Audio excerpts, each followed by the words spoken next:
नमस्कार, वंदे मातरम। मैं गजेंद्र प्रसाद मधुबनी से आपका भाई, और आज फिर आपसे मिलते हुए बहुत ही अच्छा लग रहा है। और आज बहुत दिनों के बाद आपके समक्ष आया हूं, और आज मैं आया इसके पीछे भी एक कारण है। आज मैं अनमिल आखर पढ़ रहा था, और अनमिल आखर में दीदी जब इस संसार को छोड़कर चली गई, उस समय का जो दृश्य था, उस समय की बातें जो लिखी हुई थी, उसे मैं पढ़ा। और पढ़ने के बाद मेरी जो समझ में आया, मैं चाहता हूं आप भी समझें। अच्छा लगे तो समझे, नहीं अच्छा लगे तो कोई बात नहीं है। मैंने जो पाया कि साहब श्री हम लोग के बीच एक लीला कर रहे हैं। हम लोग को समझाने के लिए वो हम लोग को दिखा रहे हैं कि देखो, मैं तुम्हारे तरह मैं भी संसार में जन्म लिया हूं, जीवन और मृत्यु का सामना मैं भी कर रहा हूं। मेरे घर में भी बीमारी है, व्यथा है, चिंता है, शोक है, संताप है, सब कुछ है, लेकिन मैं अपने गुरु शिव का काम, जो गुरु आदेशित कर्म है, उसे मैं कर रहा हूं। आज मेरी पत्नी हमारे बीच नहीं है। हम सभी को कुछ होता है, दुख तकलीफ या बीमारी होती है, तो मैं अपने साहब श्री को कहता हूं कि साहब ऐसा हो गया, ये हो गया, इस कारण से मैं गुरु कार्य नहीं कर पाया, या विभिन्न प्रकार की अपनी परेशानियां उनको बताता हूं। लेकिन साहब श्री अपनी परेशानी किनको बताएंगे? वो तो एक उदाहरण पेश किए हैं कि मैं भी घर परिवार वाला हूं, मेरे घर संसार में भी बहुत किस्म की अव्यवस्था है, लेकिन उसको व्यवस्थित कौन करेंगे? तो महागुरु महादेव। तो हम सभी भी अपने गुरु शिव के शरण में जाए, और हमारा जो भी कष्ट है, जो भी दुख है, संताप है, अभी समझ में नहीं आता है, लेकिन यदि साहब कहे हैं कि आपके गुरु कौन है, शिव है, तो शिव को जाकर कहिए, तो शिव गुरु को कहेंगे तो निश्चित रूप से हमारा जो संकट है, जो कष्ट है, वो दूर होगा।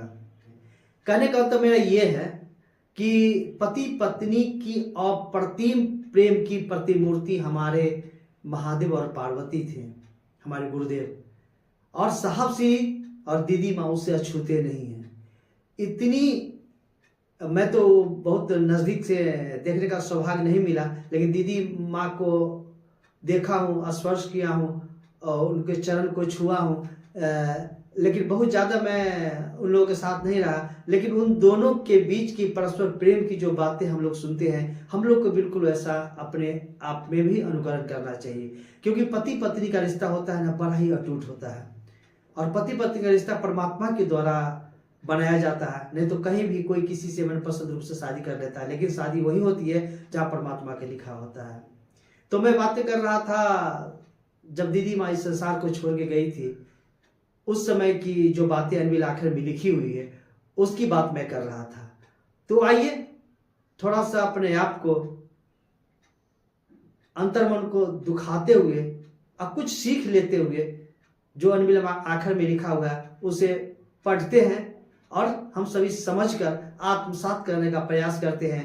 क्योंकि यहाँ जितनी भी बातें साहब, ऐसे तो लिखा हुआ है अनुनीता आनंद लवली दीदी का, लेकिन समझिए कि सभी बातें साहब श्री के द्वारा लिखा हुआ है। और साहब श्री का लिखा हुआ एक कॉमा, फुल स्टॉप, पैराग्राफ जो भी होता है ना, उस सब व्यर्थ नहीं है, सब समझने वाली बात है।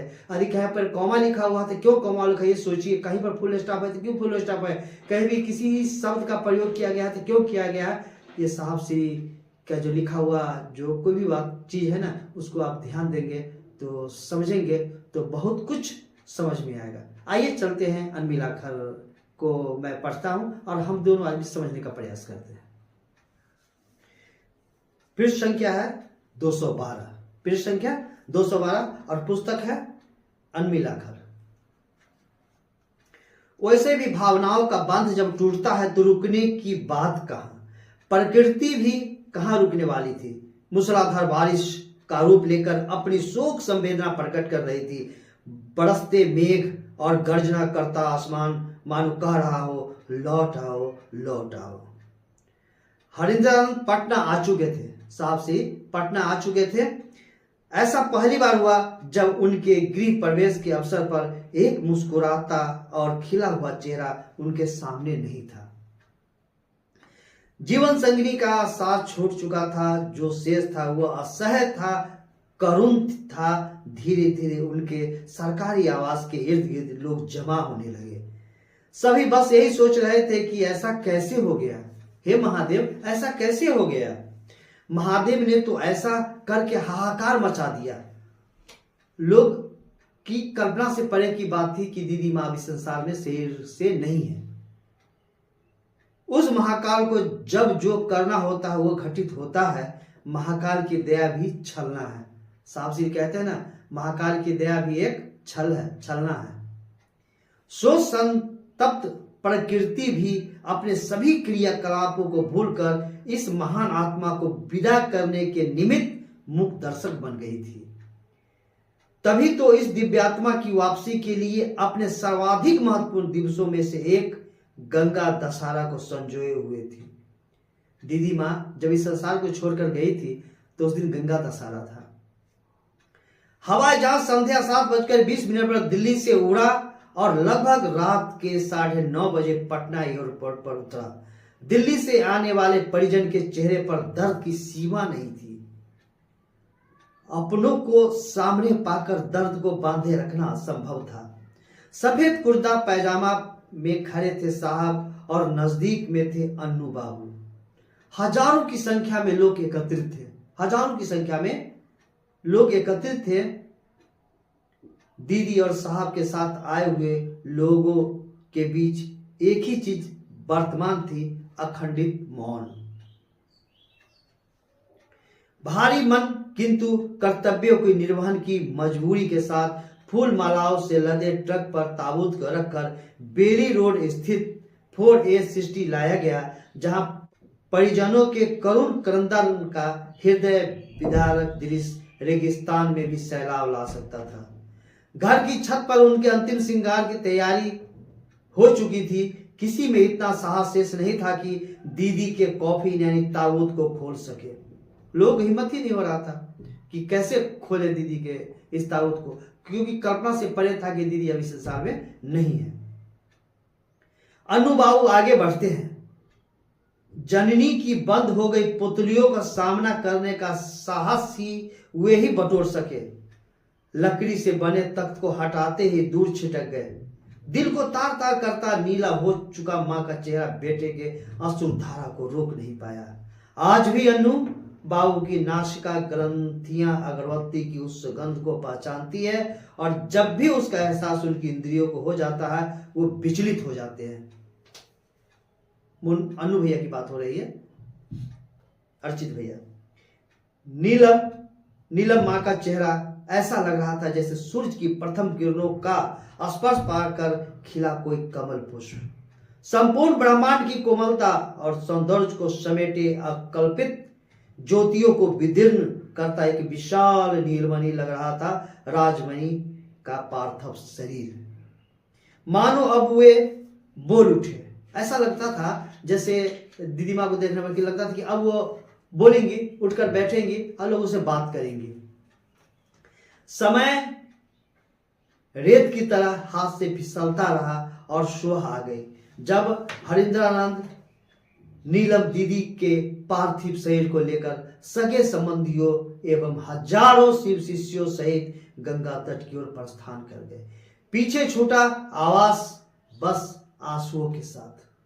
बड़े गुरु भाई समय के चक्र के साथ गंभीर साहब, समय के चक्र के साथ गंभीर साहब एक बार चर्चा में कहे थे ना कि समय के सामने मनुष्य बहुत विवश होता है।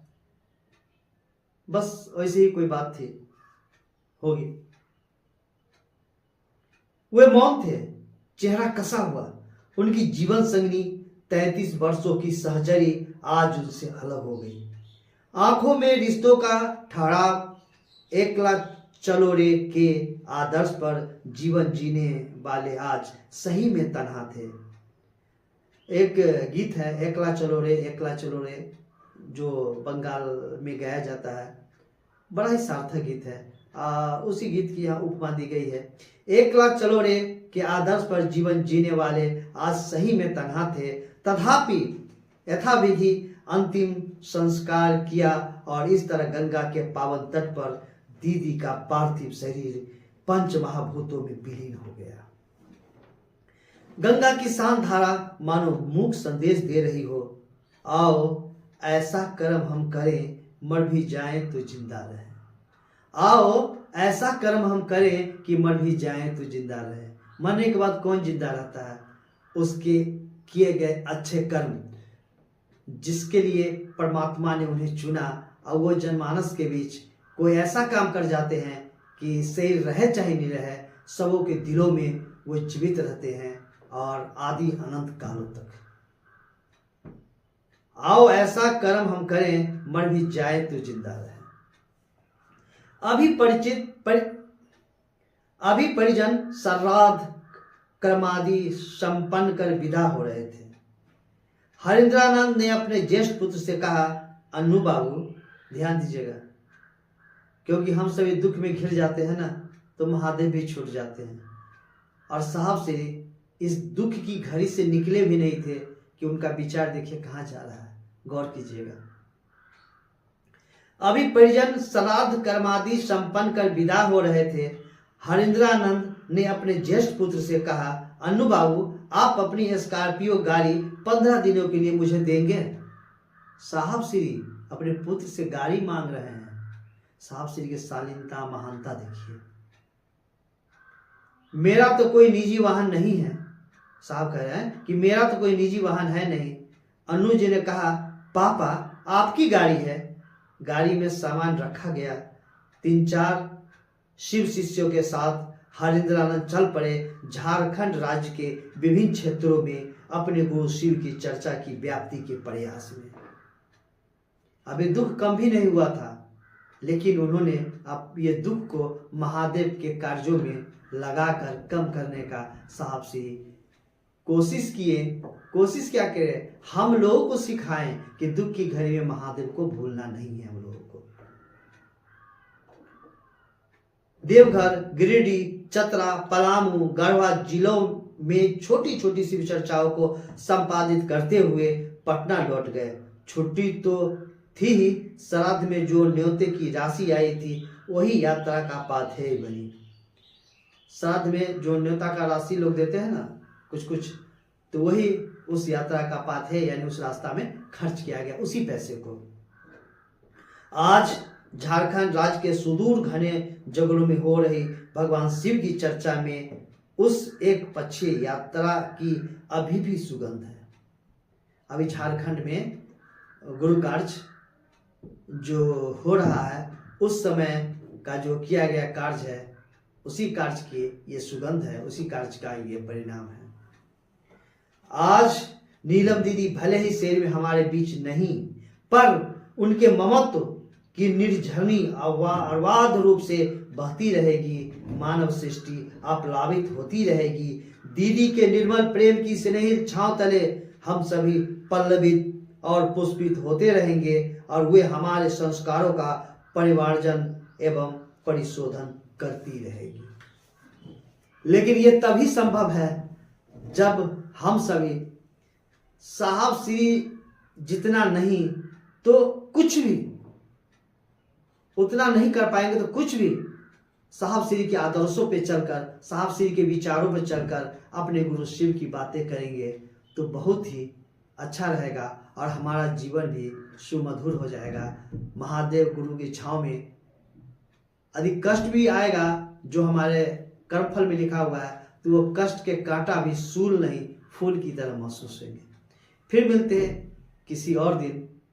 आशा करता हूं कि मैंने जो विचार रखा उस विचार, अब मेरा क्या विचार है, ये तो साहब श्री का विचार है, साहब श्री की लिखी हुई बातें हैं, साहब श्री का सब कुछ है, बस उसे मैं अग्रसरित किया हूं।